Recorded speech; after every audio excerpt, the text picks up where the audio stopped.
ইমান ধুনীয়া বেগটো যে চেইনটো বেয়া কৰি পেলালোঁ মই, মানে মোৰ হাতৰ পৰাই হ'ল আৰু মানে নতুন বেগ হয়, বেছিদিন ইউজো কৰা নাই আৰু মানে চেইনটো বেয়া হৈ গ'ল বুলি মানে মনটোত অলপ দুখ লাগি আছিলে আৰু মই হাজবেণ্ডকো কৈ আছিলোঁ বেগটো লৈ যাবা, চেইনটো ভাল কৰি আনি দিবা বুলি, মানে লগাই আনি দিবা বুলি।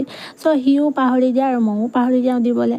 চ' ফাইনেলি মানে আজি মানুহ এজন আহিছে আৰু মানে চেইন লগাবলৈ, আৰু মোৰ হাজবেণ্ডে চাই পালে বুলি মাতি লৈ আহিলে আৰু তাৰো মনত আছিলে চাগে মই কৈছিলোঁ বুলি। চ' মই মানে ভাল পাই গ'লোঁ আৰু মানে ভাল লাগিলে আৰু মোৰ পচন্দৰ বস্তু যিহেতু ভাল হ'ব গৈ আছে বুলি। চ' এয়া চাওকচোন, মানে দাদাজনে ইমান গাল চেইন লৈ লৈ ফুৰিছে মানে, আৰু সিহঁতৰ এক্সপিৰিয়েঞ্চৰ কথাই বেলেগ মানে। সিহঁতি একদম মানে ছেকেণ্ডত লগাই দিয়ে আৰু চেইন এটা ভাল কৰি দিয়ে।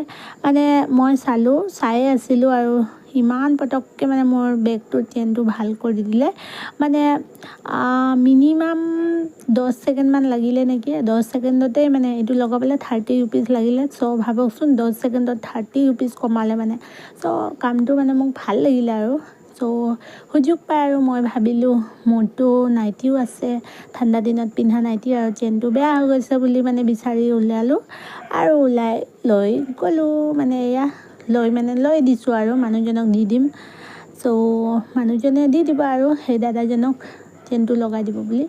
আৰু এতিয়া ঠাণ্ডা দিন আহি গ'ল, চ' গৰম গৰম কাপোৰবোৰ ৰেডি কৰিব লাগে। এতিয়ালৈকেতো ইমান এটা ঠাণ্ডা পৰা নাই বাৰু। চ' এইটো চাওকচোন, দাদাজনক দি দিলে ধুনীয়াকৈ। আৰু এই নাইটিৰ চেইন লগাবলৈও মিনিমাম 5 ছেকেণ্ডমান লাগিলেহে, আৰু খুব বেছি আমাৰ ঘৰত 5 মিনিটমানতেই মানে 70 ৰুপিজ ইনকাম হৈ গ'ল মানে দাদাজনৰ। চ' এক্সপিৰিয়েঞ্চ থকাটো মানে কাম জনাটো মানুহৰ খুব দৰকাৰ, আৰু সঁচা কথাই হয়, যোনে কাম জানে তাৰ পইচাই পইচা আৰু। সঁচা কথা, বিশ্বাস কৰিলোঁ বাৰু কথাটো। চ' ভিডিঅ'টো ভাল লাগিলে লাইক এটা কৰিব দেই, কমেণ্ট কৰিব, আৰু যোনে মোৰ চেনেলত নিউ হয় প্লিজ ফ'ল' এণ্ড ছাবস্ক্ৰাইব।